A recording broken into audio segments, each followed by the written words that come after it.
welcome to podcast number I think we're on number 9 right now. 9. This one's entitled, We All Have Gas Every Once in a While. You can fill in the blanks. We're sitting here in front of gas meters. 2 of them to be exact. Yeah, so you can think of what you wanted to think and get your mind out of the gutter.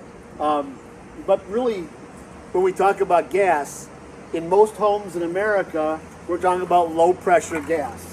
That's anything less than about 4 to 6 pounds of gas pressure, and that's what these 2 meters are doing. And the interesting thing that a lot of people don't understand about our process is when we do inspections, whether you're in a licensed state or not licensed state, I think they're called not technically exhaustive.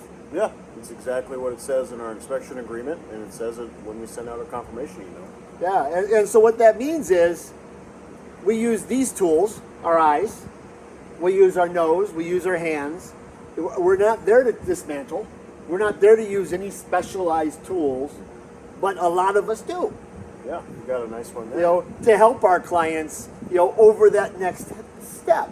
But really, in most licenses, we're not supposed to test for gas leaks. Right. One of our biggest challenges is what do you buy? Who do you buy it from? Is it calibrated? This is just a simple, nice gas sniffer that picks up gas leaks at a certain parts per million, but it's certainly not as sophisticated as, let's say, a fire department might carry, or the municipality or the utility company might carry. And so one of our bigger challenges that we always have when we use detectors like this is we might come over here and sniff and find a gas leak here.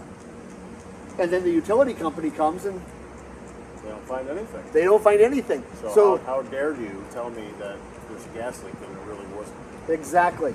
And so one of the more common things that happen around our office is the client calling after the inspection going, well, you didn't find that gas leak. Well, many a times that gas leak wasn't there.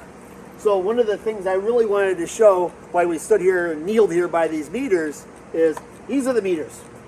All they do is determine how much money you get to pay your utility company.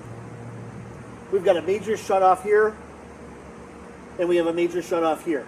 This is after the meter, this is before the meter. Those major shutoffs are for the utility company to shut you off and lock you when you don't pay your bill. They actually put a padlock across this. And so we would look at these. But what's interesting on these, I want to move over just a little bit. This is a pressure regulator. There's actually a diaphragm in here and a little screen on the bottom of this. And this is designed to actually spit out gas when we have too much pressure. Yeah, once in a while you'll either hear a hissing noise or you'll smell like spoiled eggs. Yeah, and so it's one of those things that again, we might not have a gas leak yesterday, but there might be one there today. And so for a BrickKicker inspection, we do our best. I think at the end of the day, that's what we can say, is we do our best. We use the tools that put in front of us. We can't find every union, every connection, every elbow in the gas line. We're going to do our best to test for gas in the readily accessible areas. Yeah. And we're going to let you know what we can, but we're not going to find every gas leak. That's up to you as the homeowner. If you smell gas, Call your gas company. Yep. Nicor Gas is a local jurisdiction around here, and the gas is bought and sold and traded, and there's all sorts of math that goes into what generates the pricing and who controls what. But when in doubt, call your local gas authority. On the back of their bills, they even say the true way to smell a gas leak is by your nose. If you smell it, call the gas company immediately. So that's really all our inspectors are at least obligated to do, is if they smell it with their nose, the naked nose, they should let the proper authorities or the real estate professional know immediately so we can go to the next step. But unless we have a tool like that, it's going to be impossible to know that, hey, you're going to have a gas leak a week from now. Yep. So trust us when we tell you that we did our best, and we did our best to locate those things while we're there, but we don't know what happens 20, 30, 60, 90 days after we're gone.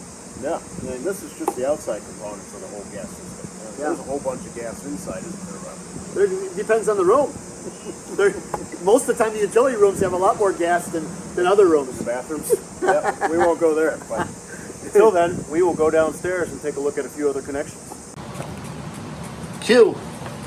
Go. All right, so we're down here in the BrickKicker office, or the BrickKicker dungeon, or our storage locker, whatever we want to call it. It changes every week, but we have a couple of great examples of gas lines, or the field transportation systems, as we sometimes call it, which would be the black iron. Black iron pipe is typically standard in our housing stock here in the Midwest, but we have a natural gas-fired water heater, and we have a natural gas-fired furnace.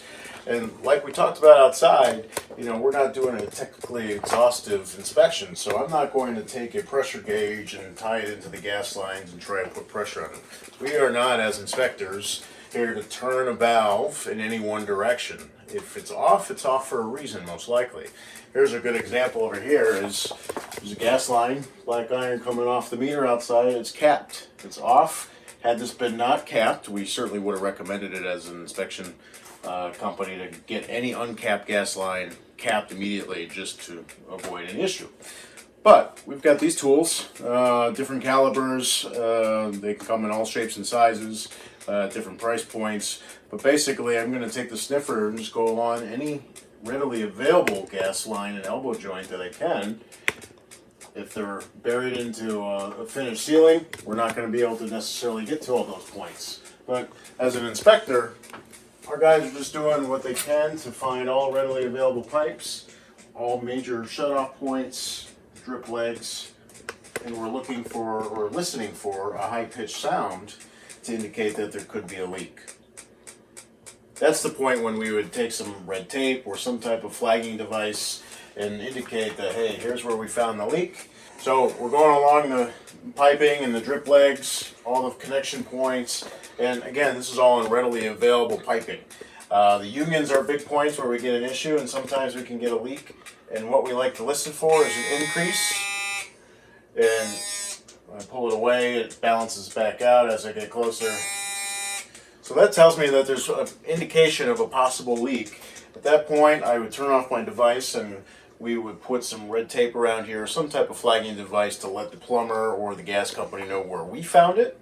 And then we'd obviously let the proper authorities know. But union fittings are very, very easy to replace. You get a plumber that knows what they're doing. They can be in and out of here within a couple of minutes. The DIYer could also do it by shutting off the gas line here from the supply side. And you can loosen up the union here and readjust it with some pipe fittings and proper doping for the black iron pipe.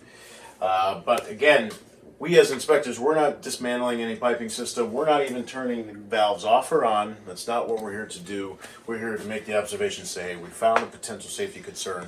Let's call the proper authorities and get it fixed.